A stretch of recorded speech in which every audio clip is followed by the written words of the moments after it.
Adam and Eve did not wear clothes. However, this is not the case for us. I would say most of us are appropriately dressed, and some quite fashionably, if I may say so myself. Clothes are seemingly insignificant, often taken for granted by society. Yet, if we take a moment to consider the truth, that without the hemline, clothes would not be.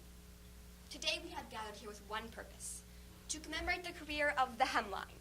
As the director of HOG, the Hemline Association of America, I feel especially close to Hem's extraordinary work. From this day forward, you will enter retirement. But today is a celebration of you and how you managed to stitch your way into all of our hearts. Although it is noted that the Hem has caused much controversy over the years, her previous importance to our lives will always be remembered. Despite the hardships, she always carried herself in a poised manner. She learned to not claim the spotlight, but instead be the structure or base of every red carpet garment. We appreciate everything you have done for us throughout your legendary career, the rough transitional period to come, and your inspiration for fashion innovation. From floor length to knee high, the history of Hem's work is truly remarkable.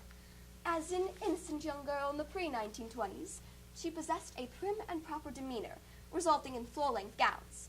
Yet, as World War I ceased, she suddenly became conscious of what others thought of her, especially the cute boys from the Fed Department. She no longer wished to be seen in prudish Victorian clothing, and she introduced the style of knee length. This style swept the nation during the Roaring '20s, as women flaunted their legs in fringe-bound dresses, some even daring to expose their kneecaps.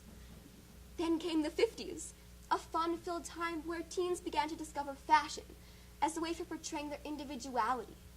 Young girls flounced around in feminine apparel with mid-length hemlines. Shorter hemlines made an appearance in the '60s with the invention of the miniskirt, as the hem experienced a stage of rebellion. She defied cultural ideas of acceptable lengths and showed the nation the definition of short. Despite the shock of the miniskirt, the '60s flourished with fun patterns, the introduction of flower power, and hairspray. After her defiance of acceptable lengths, Hem was uncertain of how to continue with the new hemlines in the '70s. Through her confusion, she fashioned rather interesting outfits, which became known as the boom of disco. And as that disco ball hit the floor, so did the '80s and '90s, and sparked the era of choice. People were not forced to conform to one type of hemline. Women were shown wearing scandalously short attire or long maxi skirts. This trend continued into the 2000s as people displayed an array of hemlines. As you can see, the hemline has been a prominent part of how people express the emotion of each historical time period through fashion choices. It is concerning that there will ever be a time where hem cannot be there as a structure for appropriate length. To us, the retirement of the hemline is bittersweet. We are reluctant to see her go, and still an exciting new age of fashion resembling the dawn of time is beginning to brew, the age of not wearing. Say goodbye to thigh-high and say hello to cheek-low. We will delve into a sea of crop tops, peekaboo skirts, exposed buttocks, and low-cut necklines. However, transitions can be difficult, and with your retirement, societal approach to new clothing is fabricating many fashion faux pas. Without the guidance of a beloved hemline, people are beginning to consider their flesh as accessories. It seems we are reverting back to the fashion of Adam and Eve. In fact, fashion may one day be without fabric. In the meantime, hemlines have been very scarce, and celebrities are competing to show off as much skin as possible.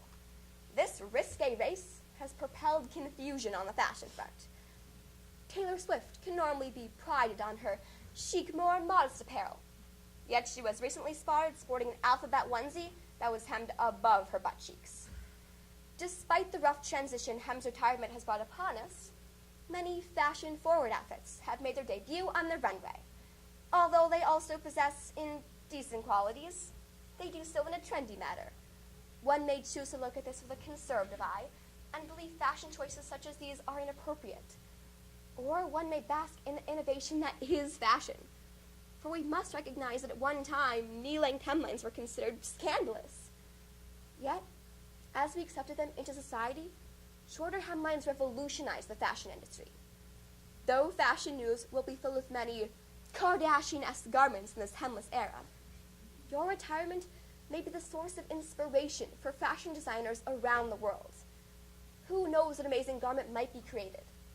So, to our dear colleague and friend, all of us here at Howe would like to thank you for your services and wish you well in retirement. It is a painful reality that without the hemline, we would all be looking like fools with our pants on the ground. Thankfully, Hem has done us that favor and many, many more. We gather here before you to show our appreciation for your work. So, like a needle-pulling thread, we will string your accomplishments throughout history to be commemorated forever. Now, we will rip the seams of where you once worked, but we hope you will stitch some memories in retirement.